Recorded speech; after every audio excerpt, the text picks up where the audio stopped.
Okay, Sarah, thank you for joining me today. I'm really looking forward to talking to you. We have met one time briefly in person, but I have known you online for a long time.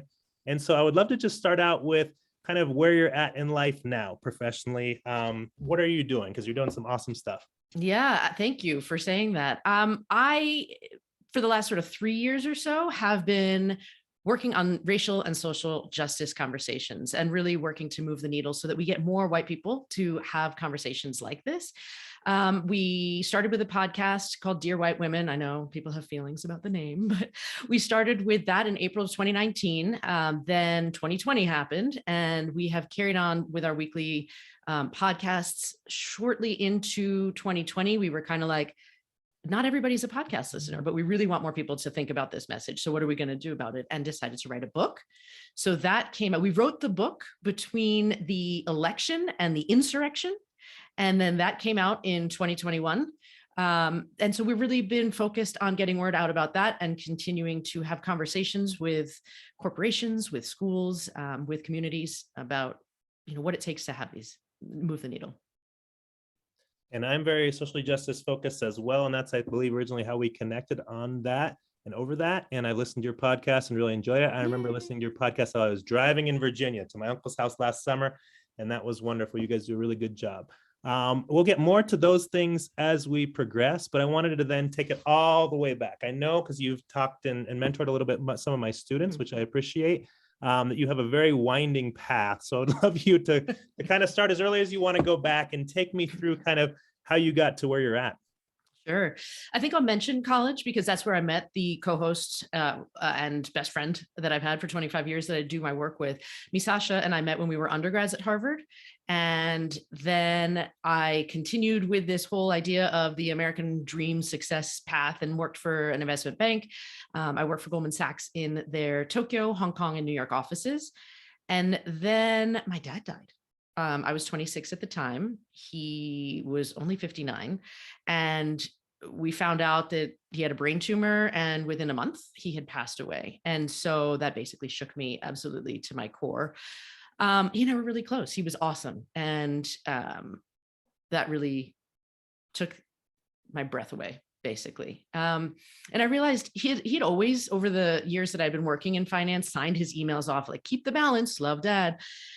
And it was only after he died that I was like, I don't think I'm keeping the balance. I'm working like 14-hour days. You're in your 20s, you party a lot. And the next thing I know, he was gone, and I'm like, oh, we don't live forever. And then, so am I keeping the balance? Am I enjoying my life? If this doesn't shake me from the golden handcuffs, if I don't really admit that I'm not loving what I'm doing right now at this point, I'm basically never going to leave.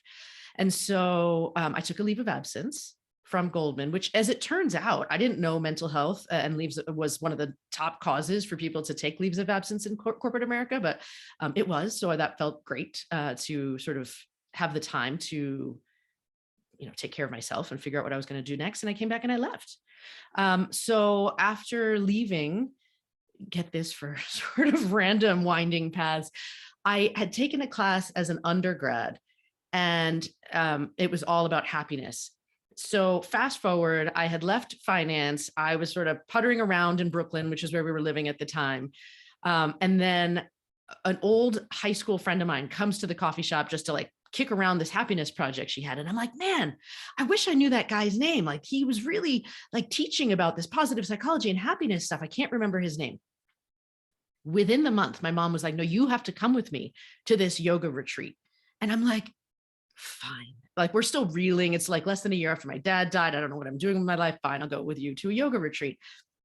We walk in late to this massive room at Kripalu, and I sit down in this circle, and I look up, and across the circle is Tal Ben-Shahar, who was the guy whose name I had forgotten, who is a positive psychology professor, leader in the space.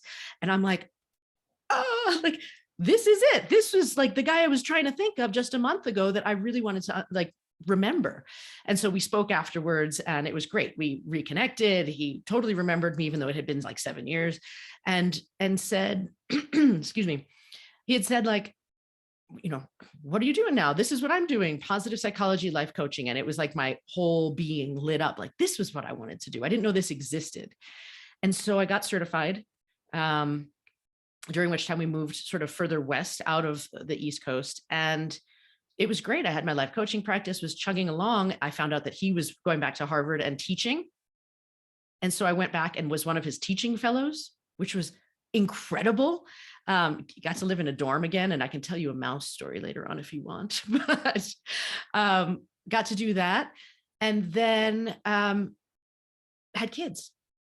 You know, my husband and I had already met at this point, and we were very fortunate to have kids. And these kids did not want mommy to not be right there. You know, my husband has a job that was like causing him to travel a lot.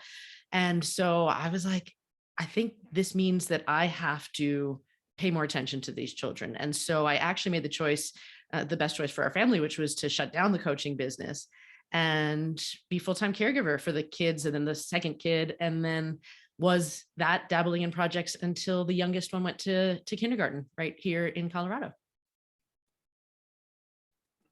I don't know if we're going to get to the mouse story, but I do want to, I want to touch on your father too and how that impacted you a little more too. But I first want to go, I think Americans who are outside of the world of Harvard are fascinated by Harvard. Just from a general standpoint, what is Harvard actually like from the inside? What is it? Is it what I think of it is, or I don't know. I guess what I think of it is very competitive, very male centered in a lot of ways, white male centered. Very prestigious, obviously, and you're burning at both ends, like you talked about, that you have to be social because there's a very social side to it that you feel like you have to be. I just listened to something where they were talking about introverts at Harvard and how hard that is for them. And then the academic side being very rigorous. What was Harvard like actually going there? Yeah, it was incredible. I mean, it's interesting you say that about a white male dominated lens. I mean, I think generally America tends to be. I didn't find that to be my experience there. But I think it was the first time that I also got to, you know, living. So my mom's Japanese. We didn't talk about that. My mom's Japanese. She immigrated to the United States after she and my dad had already met while they were both working in Tokyo. My dad was a white guy. And so I, for the first time in my life, met a whole group of biracial people. So I finally found my place there. I was in a gospel choir. Like, I really felt like I had found my people, my community, and you know, yes, I knew a lot of white people there too, but it never really felt like that was the dominant narrative for me. And I think, yes, there is definitely a sense of prestige. I mean, the freshman dining hall is absurd.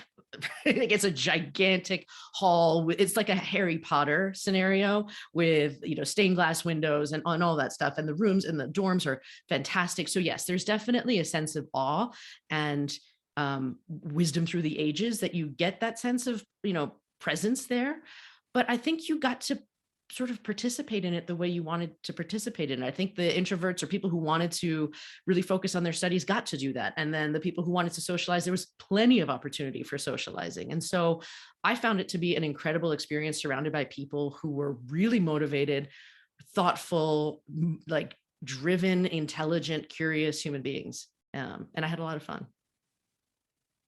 That's wonderful. That does put a more positive light on it for me. So thank you for that.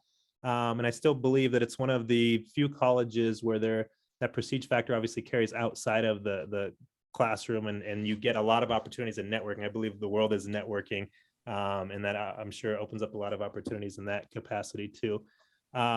For moving on to your father again and the impact, was there expectations of you to go into this kind of traditional pathway from your parents, like you talked about, or do you think you could have done something like this initially and they would have been supportive of that? Did you feel the pressure from them?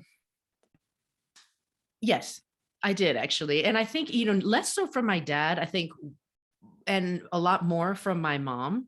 You know, I showed up at Harvard and at some stage she was like, you know, you still need to go become a pharmacist, because having a degree from Harvard doesn't guarantee you any skills or a job or anything else like that. The dog has been released. Can you hang on 1 second while I go make sure? Right. All right. One of the things that I am willing to document in this is that you all have very busy lives. And I think women more than men have busier lives and are doing a million different things. So you're dealing with your dog while you're working, while you're doing all these other things. So I'm okay with keeping that in there. So thank you for coming back. And we're just kind of talking about the expectations of your parents for career. Yes. So I think, you know, my mom really bucked the trend of the Asian immigrant, you know, really the model minority myth and all that sort of stuff. She is not your typical, air quotes, Japanese woman by any stretch of the imagination, but in terms of the pressure for achievement, that was absolutely there. And so this pressure that she sort of, I don't even know how consciously she did this, because she loves every single one of us and knows that we are worthwhile human beings. But there was absolutely this pressure to be like, no, you need to have a skill. You need to have something that nobody can take away from you. And that's not what a liberal arts college does. And so I think that message in my head undermined a little bit of the I'm enough, I'm strong enough, I'm good enough confidence, even though I went to Harvard, which, as you said, from the outsider's perspective, should be all anybody needs to feel successful. And for sure, the networking is great and the opportunities are great. But I had that voice from my parents in my head, or my mom in my head, that I still needed to prove myself, I think, if I'm really, really honest. Yeah, that's very honest and very interesting, and I think can then lead to your career path the way it is a certain way. But I'm sure there's many things. Let's jump to there real quick. Are there things in your career now that you're thankful for during that other very different pathway, Oh, your traditional path? for sure. Like, I think the people I got to meet, similar to Harvard, the people at Goldman Sachs are top notch, right? Just work hard, play hard, contribute really well to society in terms of like curiosity and growth and investments and all that sort of stuff on an individual level. And so the contacts that I made there, the idea of, I know that I know how to work hard, I know how to relate to people, I know how some of the businesses work, all of that was a great experience. It is hard to think at this stage in my life how far removed I am from it, because it still is a presence in my life. But yeah, like I am absolutely still in contact with the people that I was close with back then, and they are just great people to know. Do you think that if your dad hadn't passed away, you would have made this drastic or felt comfortable to make this drastic change? Such a good question. I don't know. I don't know what that would have looked like, because, I think there are times in all of our lives where something doesn't feel right. You're not sure what that is, but it's too scary to change. And I think anybody who's experienced the loss of a parent, and I'm so sorry if you have, it's a club that I wish like we didn't have to be a part of, but it shifts your perspective on life, I think, in a way that almost nothing else does. And so when you are forced to confront mortality, when you're forced to confront loss, like it really does give you an opportunity to make pretty dramatic changes, to maybe realign your life with the values as they are now versus what they were before. And I think that's what I wound up doing, realizing like, look, if I'm not going to live forever, right? That fallacy of youth and immortality was absolutely kicked out of me. What do I want my life to look like? And I think that was when not only am I curious about people, which was my truth, I've always wanted to help people. And I've always wanted to live a life with more time affluence as opposed to monetary affluence. But it was really, really hard to leave that. Like it was this whole identity shift. And what am I good for? Like, how can I grapple with what success means? Because I'm no longer doing that thing that basically I was spoon fed to believe was the definition of success. And I had to learn how to redefine that on my own. Yeah, especially from such a high powered job that's respected because of the monetary part of it and the power part of it, and the people you're running with in those circles who are part of that system too. Can you jump back a little bit to those days? You said you lived in and worked in Japan, right? Yes. Yep. Can you tell me a little bit about that and what you were doing in there and how that was? Yeah. So I was working at Goldman. I was working in their equities division, sort of straddling and creating a new part of their equities and research communications, basically. So I ran kind of like the internal communications, if you will. It was called merchandising at the time, and bridged the gap. So I was really lucky in that it wasn't a traditional sales job. It was this new creation. And I got to be one of the two people who helped start that desk and figure out what it was. So my visibility within the organization was pretty high. I got to work with like the heads of the research department, the heads of the sales guy. I floated around the entire trading floor. Like the guys and a handful of the women knew me.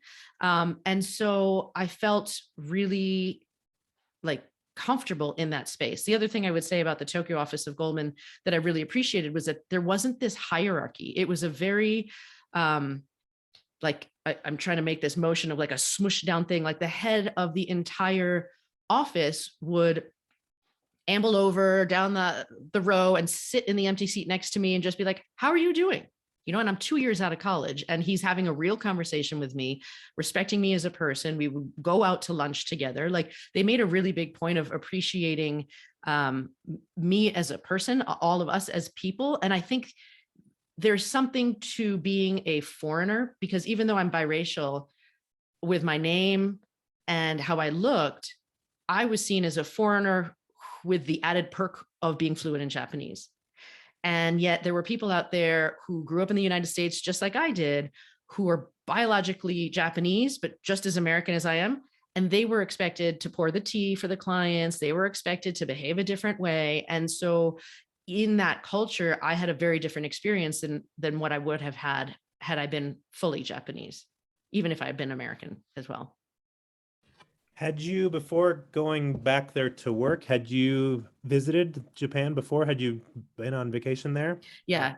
Yeah. That was my I'm the oldest by quite a few years of my siblings. And so I think by the time I was 10, my mom was like, forget summer vacation. We're putting you on a plane and you're going to go spend the summer with your grandparents.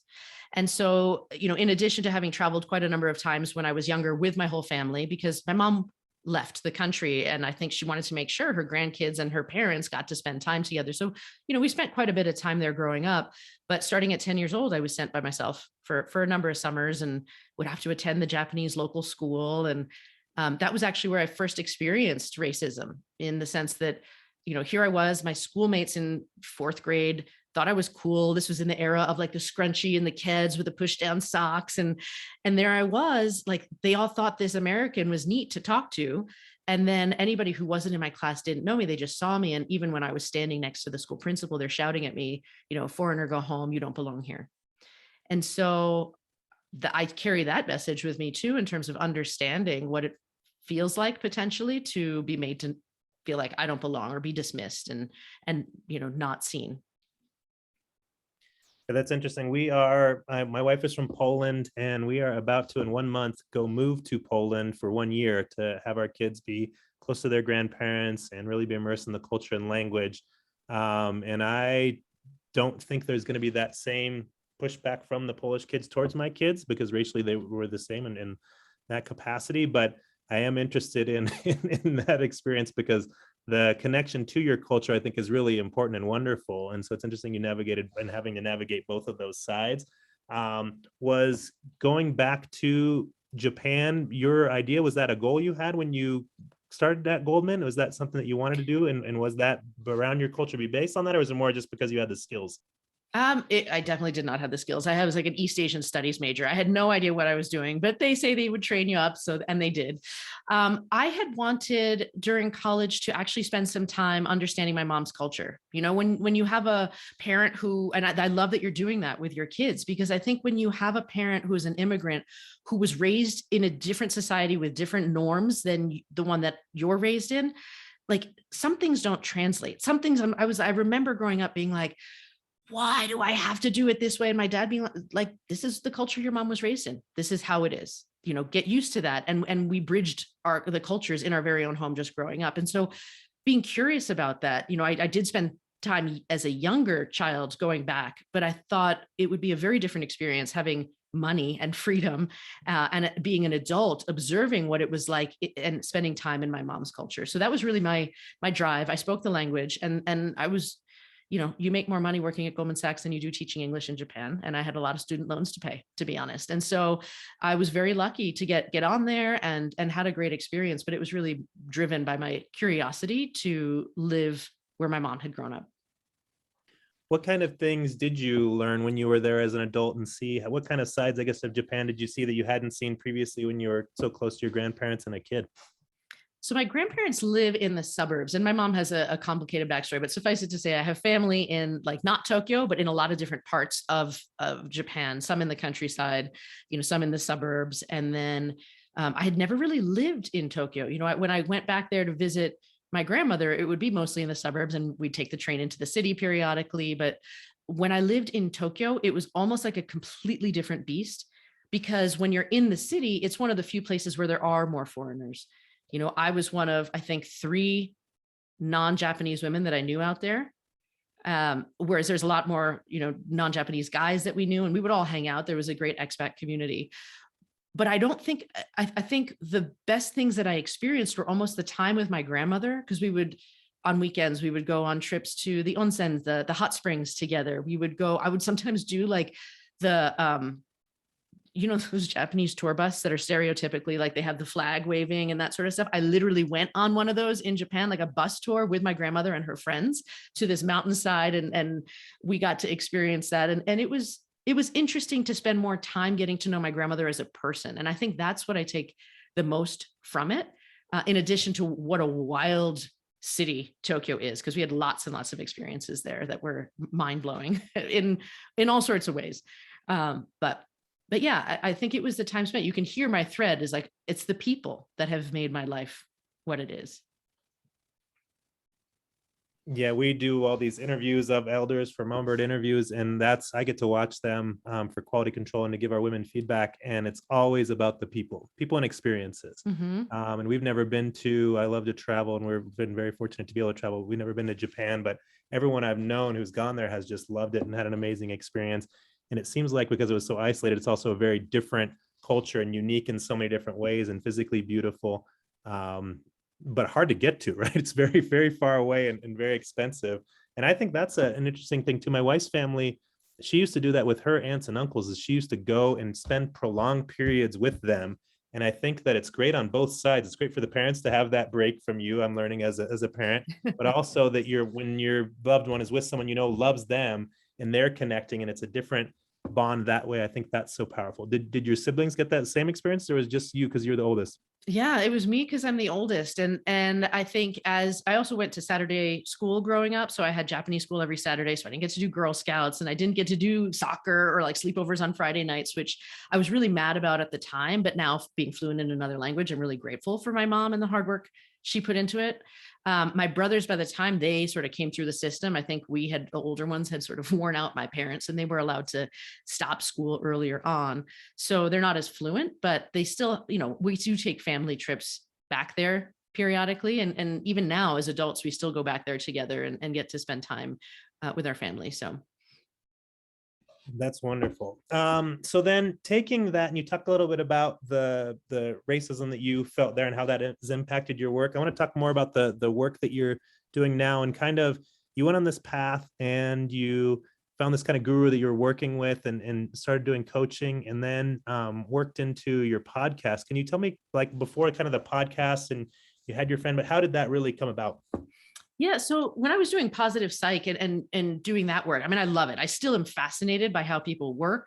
And I think sort of almost for my own self, wanted to understand what helps people thrive, because there's this whole science about like how to get out of not doing well. But then that's a smaller percentage of people, maybe not now post-pandemic, but I think overall it was still a smaller percentage of people in the population, but so much of the studies had been there. And I'm like, but what about for the rest of us who are okay, but want to do like, excuse me, really, really well? What is the science that shows that? And that's what this field does. And I wanted to understand it. Getting to like teach it as I was learning it was fascinating. And basically we've lived our life with some of the basic principles of positive psychology since we've been together as a family, because now I know that the science shows XYZ. I want to do that with our kids so that we can maximize our sort of biological potential for happiness. So here I was doing all this work on like people's happiness.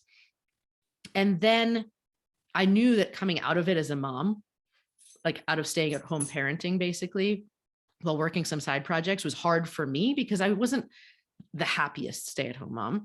And so I first started sort of emerging by working again with moms and that sort of thing. But I realized pretty quickly that even though that's what I was saying I wanted to do, what I was actually spending my time doing was looking at stuff like bringing a band like the Alphabet Rockers into town who make music for kids to learn about diversity and gender diversity and racial diversity. And I was spending time reading and talking about racial and social justice. And I was like, okay, so I know I'm saying I want to help moms, but I think this is what I'm actually proving to myself that I'm spending the time doing.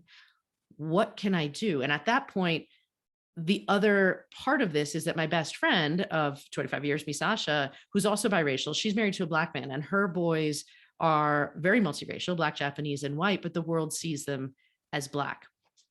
And here we are, best friend. She lives in California. So we've just talked on the phone all the time. And as we were becoming parents, like our conversations really started changing. And we were talking about our hopes, dreams, and fears for our kids, as I think a lot of people do when you become parents. And we were like, your fears are different than the fears I'm hearing from so many other people who are not Black. These conversations were not reflected in the conversations that were happening in all white circles or in the places that we were, sort of moving through. And so as best friends do, we were like, well, what can we do about this? Because that was around the same time I was like realizing this about myself. And we sort of went, we tossed around a bunch of different ideas, to be honest. But then we're like, well, why don't we just do what's easy and what's natural to us? And we know we can talk. We're really good as long distance best friends talking. And there was that thing called podcasting that was out there. And we're like, let's just give it a try. And we really thought that probably 5 people, most related to us, would listen. And here we are, 3 years later, still churning out weekly episodes, tons of listenership, really, really grateful that the platform has grown. But it really started out from that personal need to address a feeling that something wasn't right, that people weren't looking out for her kids the same way they might be looking out for my kids who look white. So that basically has taken on a life of its own. And in the last year, both of us have actually completely shut down. She's a lawyer. She shut down even her own private practice, and I am no longer coaching outside of doing work in this realm of racial and social justice. So it seems like a leap, but she brings the law and the history to a lot of the conversations. I bring a lot of the psychology and human interest to these conversations, and I think we balance each other out pretty well.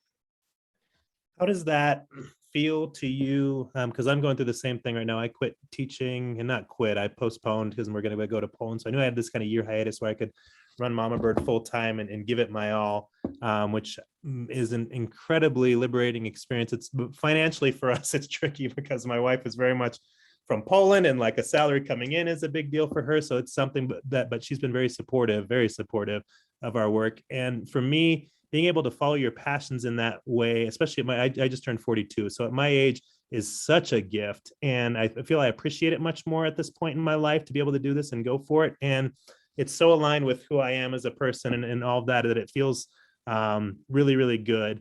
But at the same time, you talked about, and I'll hopefully pick your brain later in this conversation about kind of that life coaching part of, I have everything I want, I should be happy all the time in my mind, or how do I get even better and go to that level? But for you, when you did make this switch, and now that you're doing this work, how does it feel? And with your best friend, what is that? Can you explain kind of how that feels? Yeah, it's incredible. I'm so lucky that I'm doing this work with her. I don't think there's anyone else on the planet I could do the work with to this degree, other than her. I think one of the biggest things about working with my best friend has been that we know each other. First, we love each other unconditionally. There's no judgment, right? I already know she's incredible. And for whatever reason, she believes the same thing about me, right? Like that kind of relationship where you start with this love and understanding of someone's humanity is really, really powerful. So I'm lucky. And then I think, on top of that, we realize very clearly that we're doing this, yes, to improve our current world, but it's really about helping our kids and the world that they're going to inherit from us. And so we were able to be very clear that if our work was going to overwhelm our ability to have the energy to be there for our kids, that wasn't going to work. And so if stuff happens with either one of our kids, or the school schedule is all messed up, or spring break, we work around all of these things and plan. For example, we're right now recording all of our summer episodes, so we don't have to record a single thing over the summer, and they will all be released by our team, and that will be done. So that is very helpful as well. Going back to that idea of working in your passions, like I'm on purpose. This is like, I finally found my voice, because I think when I was doing the other work in positive psychology alone, I have a lot of incredible mentors and friends in the space. Like there's a World Happiness Summit that I know a lot of the people at, and like they do such incredible work that idea of what we talked about earlier with my mom, that voice of like, I'm not enough, which is like my favorite phrase, and I have supporting me on the wall in my office all the time. It haunted me. And I couldn't tell if it was because I was comparing myself to more academic and other people's work, or if it was because I wasn't on purpose, but I knew something in my soul was not in alignment with it. I was not settled and confident in that way. And so having found this, I understand my role in bringing that lens to racial and social justice. And I feel so good about being able to offer that, that I know that this is what I meant to do. I think that last piece you mentioned about making a living out of it and what does that mean to be successful? That's the harder part, because podcasting doesn't make you any money, right? And the way we set up our platform, we are very careful about getting corporate sponsors, because I don't want our content to have to be modified in any way other than how we want to show up. And so, corporate sponsors, if you say anything political, you can't do it. We don't want to be hampered. And so we have to find our funding and our income elsewhere to fund the podcast. But it is our passion project. It's the core of what we do. We are so lucky that we get to talk to the people we do and learn the history as we're creating these episodes that I mean, we've done it for 3 years. We're on episode like 166. We're not going to run out of things to talk about for probably another decade at least in racial and social justice. So I want to keep learning. I want to model for people what it means to continue to be on this journey of learning, because I think it's relevant to every single one of us, right? We all show up with a race. We may not have thought about it. Our parents may have shushed us when we were growing up, being like, we don't talk about race, but that's not how it is. Our kids are not learning it that way. And if we want to be able to keep up with our children who are growing up, certainly in Colorado, with schools that are teaching them about pronouns, they're going through sex ed right now, like all the things about, gender and sexuality. And then they're talking about their Black friends and they're talking about racism. We have to keep up and be curious in order to be able to help our children and support their growth as well. So yeah, I don't know if that I sort of veered off there, but no, I think it aligns, and it aligns with the way I think too. My kind of privilege journey and becoming aware of my own privilege. I grew up in San Diego, in a neighborhood. I would be like a Cherry Creek school, basically, in a pretty upper middle class community. And my mom specifically moved us there to have good schools and have access to good education. But even my parents were very liberal. And even with that, never talked about race, never was even aware of these things. And then I got married to my wife, and we moved back to Denver, where my dad's from. And we've got a huge family out here. And then I got back into education. I was in business before and wanting to get into education. So I got a job in Montbello. And I remember when I started out, the students would call me racist for asking them to do work, and I would shut them right down. Don't you ever call me racist. I'm not racist. And I was really offended by it. And then as I went through all these trainings, I started to realize that, wow, if you had experienced racism in any form, then that would color the rest of the way you would deal with any interactions. And so that was such a mind opener for me. And then I went back to get my doctorate in educational equity and took a class called Power and Privilege. And my mind was just blown at all these different privileges that I had and was unaware of. And one of the privileges that blew my mind was there was an African-American man in my class, and he was at the high end of the DPS level. And he said, I'm the only Black guy at these tables, and every meeting I'm at, they look for my opinion on this. And so I'm like, isn't that a good thing? And he says, kind of, but I can never be off in these meetings, and I'm representing all of my people, which is not, we're not a monolith and all this other stuff. And I was like, oh man, even when it's good, it's bad. And he said, yes. And so it was just very mind-opening to me. And I've been pretty outspoken about my privilege since then, but I'm also now coming to the realization that people are at such different parts of their journey in this and different awarenesses. And so I've got to slow it down in a lot of ways. But who does seem to get it is the next generation. And so I'm really excited about that. Is kids in this community are so much more aware, even though this community isn't as diverse as I would love it to be. The young people are so much more aware of these things, and it's less of an issue or to them in general. And so as we move forward, I'm excited about that. I like what you said though about being blind to our own privilege, because I think that is something that I have had to learn about as well, right? I mean, I'm biracial. I've had to think about this stuff, but I think for the second half of my life, I've been married to a white man. I lived in predominantly white areas.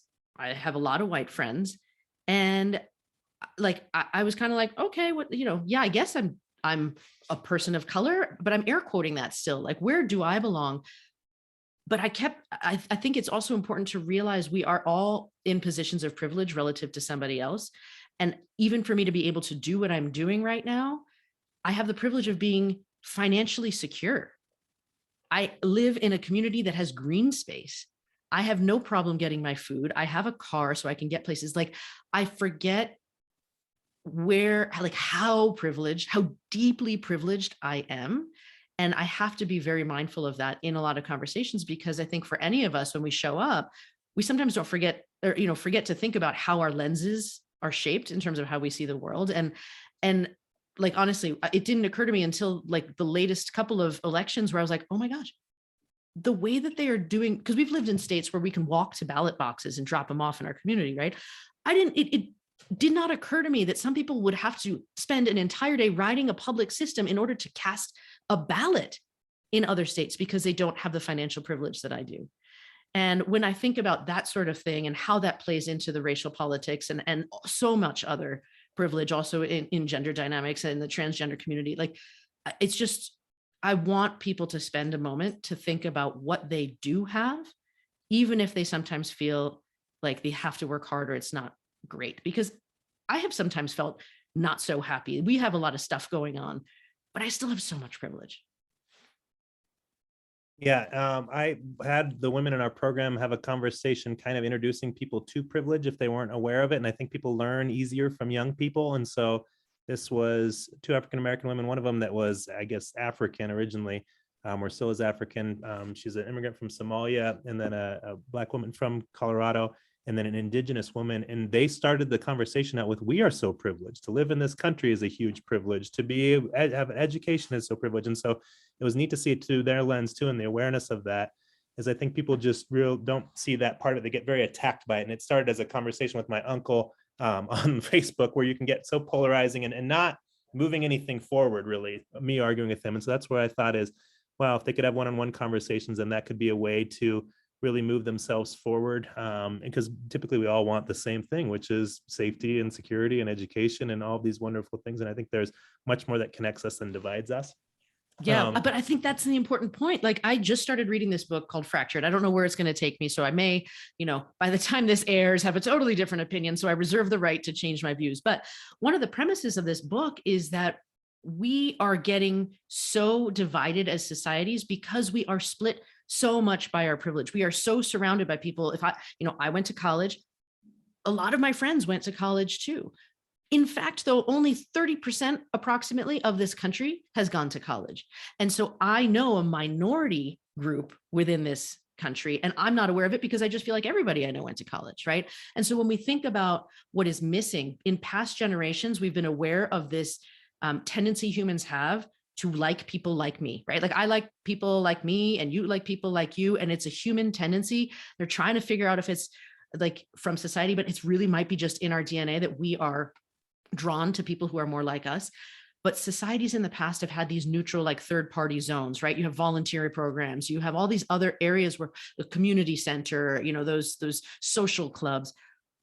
If we look around, I'm looking around at our neighborhood right now as we record this, and we are also in a bubble. Like, how many times have people referred to Central Park as a bubble? And yes, they're building multi-use, homes, and they've been building other apartment complexes. But what are our thoughts about the people who live in those places? I want us to all make sure that we understand that unless we create opportunities for us to come into contact with people who are not like us, we are going to be surrounded by a bubble of our own making. And that is what is furthering this divide, because we don't have that empathy to understand what someone else's life might be like. And it does take that intentional creation. And it's hard because it requires effort, that whole idea of change, right? I was leaving finance and I don't know what I was going to do. This idea of change is scary, and something new is scary, but that could be the missing piece. And I have no idea where our particular community is going to end up in several more election cycles if we don't make a point of finding those third-party places, opportunities to meet people who are not like us and remember our privileges. Yeah, as the real estate in this community goes up and up and up and up, we couldn't afford our own house and be here now. But that makes me think too, we definitely, when we moved here from Commerce City before and bought a house in Commerce City through a program called Good Neighbor Next Door, which I think is a loaded name. It's for police officers, firemen, or whatever the better term for fire people, and teachers. And we were able to buy a half price foreclosed home in Commerce City and then get a loan to renovate it. And we did not connect as much with our neighbors, certainly as we do here. And I think most of it was the past lived experiences and the education level being different. And so, and we also, I didn't make as much of an effort as I should have to connect with other people. And I did see it as a house we probably wouldn't stay at forever.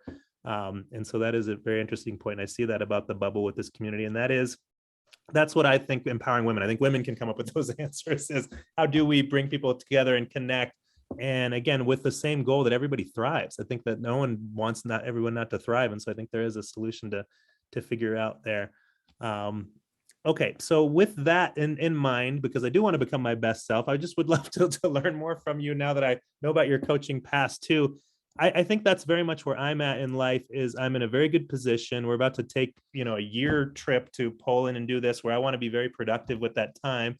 At the same time, I know this is a once in a lifetime opportunity. That's not true. In my dream life, I'd like to live somewhere else every 5 years. But outside of that, this is a very unique opportunity. And I think the war in Ukraine, we get asked that a lot, if the war in Ukraine impacts us still going to Poland. And for me, it makes it more obvious that we need to go there, because tomorrow you may not be able to. And something could happen. And COVID was like that too, where you get cut off from these things that you just think are granted. And I guess with the losing of your father too, those kind of things happen, and you may not be able to do them. So you need to go while you can and do all these things. And so with that, I'm in a place where I feel that I should be like really happy all the time. And I'm a very happy and optimistic person, but I'm not like floating on air, which maybe that's not the goal in life to have. And I think you need some downs to be aware of the ups. But what kind of stuff with your background do you recommend for people who are in a really good situation, but want to get better and want to do better and want to be happier? What kind of things do you say to them? I think two of the biggest things I would say is, one, there was a big study that followed people that showed relationships are the cornerstone of your long-term health and happiness. And it's about the depth of those relationships. And so the second part of that is to have meaning in your life, have meaningful connections, to live a purpose-filled life. And so we can even play mind games with ourselves, because I don't know about you, this is a very parent-heavy community, so you might understand this. There are times where I really am not excited about having to spend the time putting my kids to bed, right? They're just annoying sometimes, especially when they were younger. And I'm just like, hurry up. I don't want to sit here reading the book for the umpteenth time and that sort of stuff. But if we even get to switch our languaging around that and say, I get to spend this time with my children. I am nourishing their brains. We are having connection. We are stimulating the neurons by rubbing their backs. We get to do all of these things. If we hold those same things we're doing and find the purpose in them, we can actually get more meaning from them.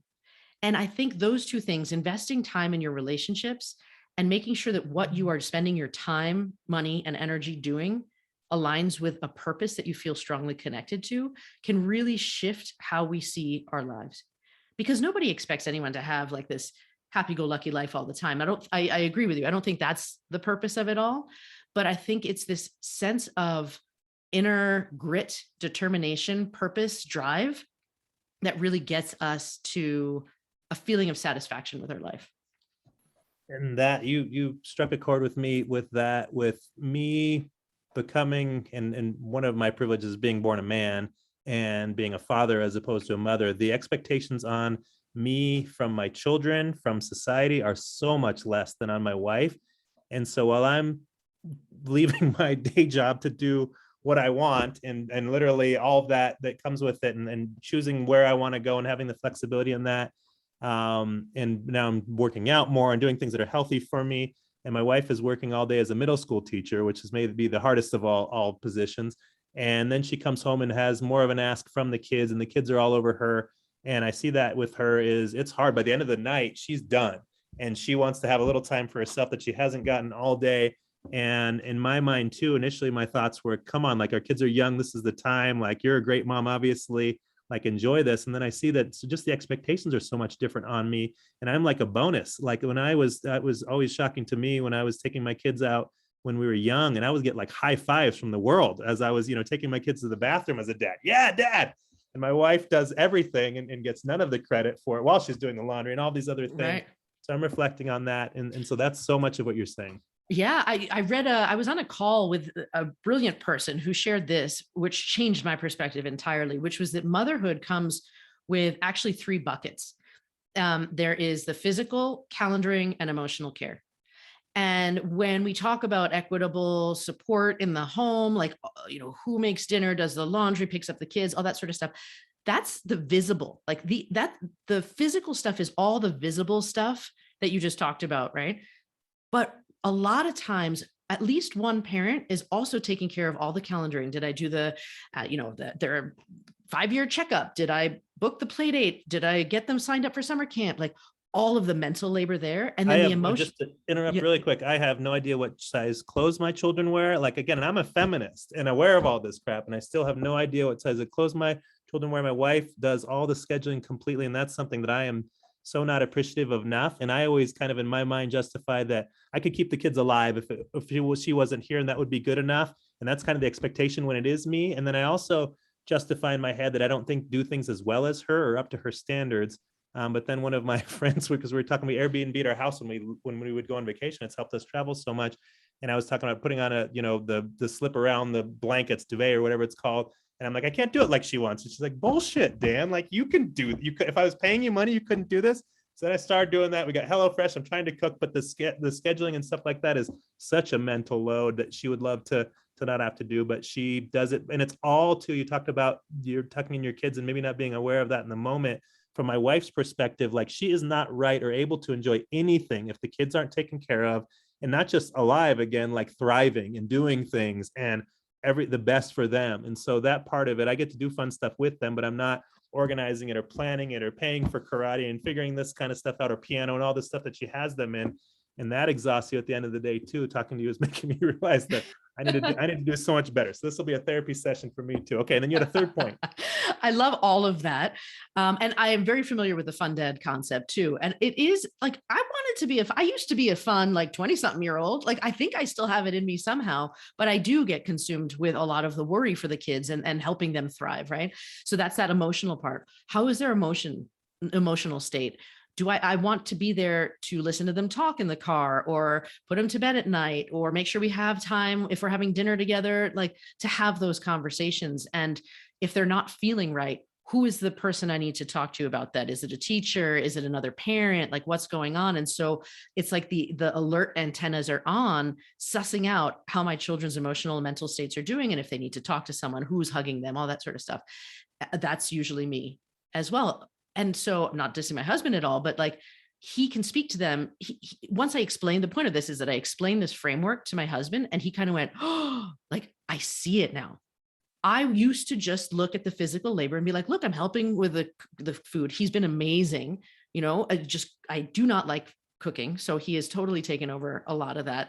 And then he helps with the laundry and this, he's like, I do the physical, like I'm helping you.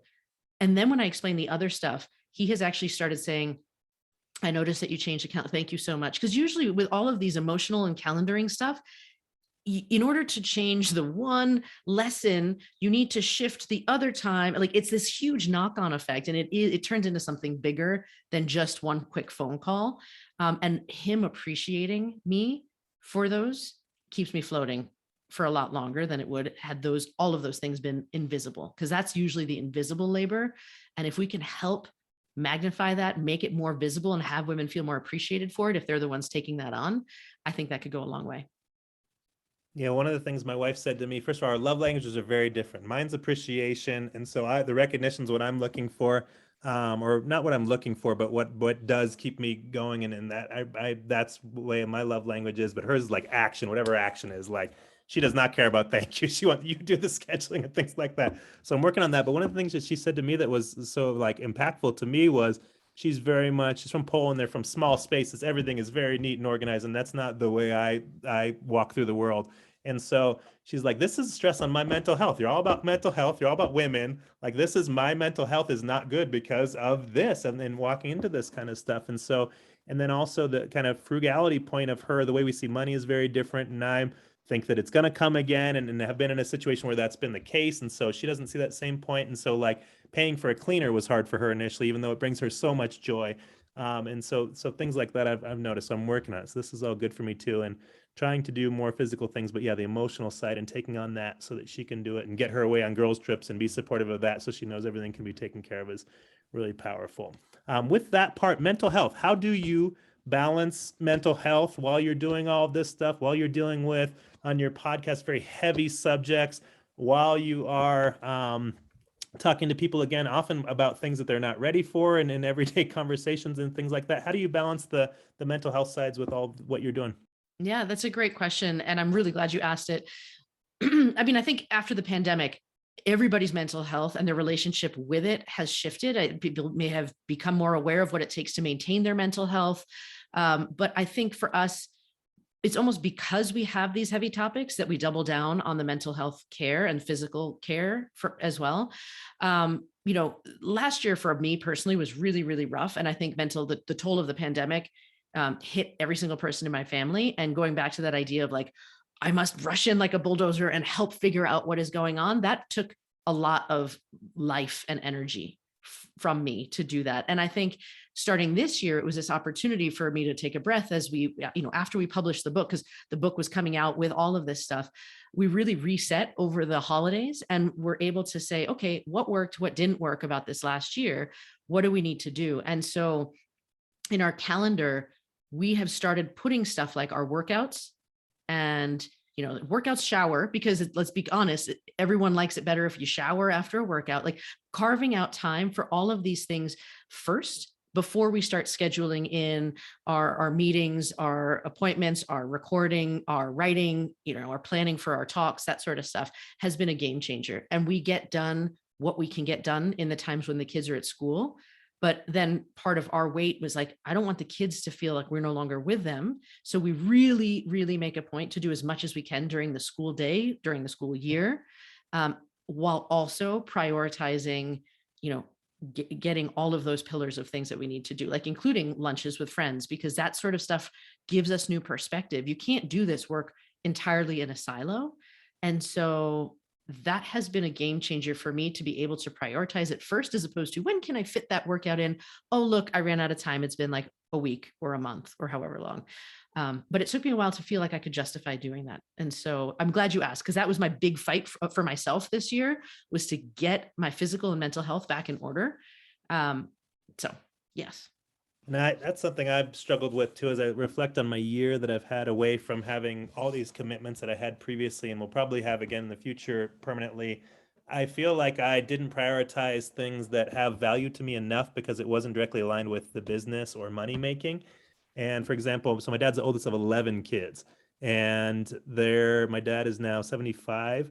And so they're getting up there in age. And so like I wanted to have individual interactions with each one of them throughout this year. And I just didn't do it because it wasn't part of, me working while my wife was working hard at home. And so that kind of part is tricky. And so I wish I would have done that, because I think the regret part of things is something. And you talked about one of the skills I use, or the tricks I use with the kids going to bed, or those times when you're frustrated or exhausted or whatever, is I heard someone talk about, and there was a movie About Time, which was great like that too. If you could go back in time at the end of your life, if you could go back for these moments, you would cherish that moment just unbelievably. And there's one guy's even like, what would you pay to go back to that moment where you're doing it? And my kids are now 8 and 5, and they're still sweet, and they're still cuddly, and they still call me daddy, and like all these things that's not going to be there forever. And I'm not aware enough in the moment, but like trying to be more aware of those moments to me is big time mental health too. I'll never, and thinking like, will I ever regret doing this? No, like making time for yourself, making time for your health, make physical health and mental health. Never, ever, ever. I think that's really important to realize, because the studies have absolutely shown that we are notoriously terrible at predicting our future mental health, or our mental states. So many people say, and I think there was this one study that asked professors, once you get tenured, how will you feel? And they rated themselves as being like so much happier, but they all come back. You have a spike and you kind of come back. Same thing for bad stuff, right? Like stuff happens, you feel like, but when my dad died, I thought I could potentially be depressed forever. Like this was awful, it's tragic, but we come back. We are very resilient as human beings, but notoriously terrible at, estimating what we're going to be like in the future, which makes me think, okay, if I'm looking at my life as a whole right now, what do I need to feel good in the here and now? And yes, they're absolutely, having time for your relationships, having time to get productive work done, making money. We do need to do these things. And we also, especially as we get older, right, in our 40s, like it's so important to take care of our mental health, because you can see in the next generation up, who are the people who've stayed active and who haven't stayed active. We're setting the foundation for the rest of our life right now. And we're not going to suddenly wake up at 60, having not taken care of our bodies or our minds, and be like, I'm good, let me start right now. Like, we have to, I think that's the gift of this age, this middle period where we are raising children and looking at our elders, and we have this opportunity to just be like, cool, like this is the pillar, this is my foundation, and we can build it and build it really well and intentionally. And I think part of that has to be making space for yourself. The last thing I want to talk to you about, and then we'll wrap it up, is so many people in their lives have a book in them, have multiple books in them, but they never get it done. My dad, just at 73, I think was when he finished it after a career in RTD bus driving, wrote his first novel, which So is great, cool. and maybe being even made into a movie currently. He's got talking to people, which is wonderful, legitimate people. But people don't do it or get it done. What was the process like for you writing a book, getting it published? How does that look? So I do believe in the power of writing down your big audacious goals, because as it turns out, when I was writing my first book, I went back through my life coaching notes, and in it was like my 10-year goal, like publish a book. And I'm like, oh my gosh, this is year 9.5. Like, it literally happened. And I think once I did it the first time, I realized how I could do it differently and improve upon it. But I think it just has to get done.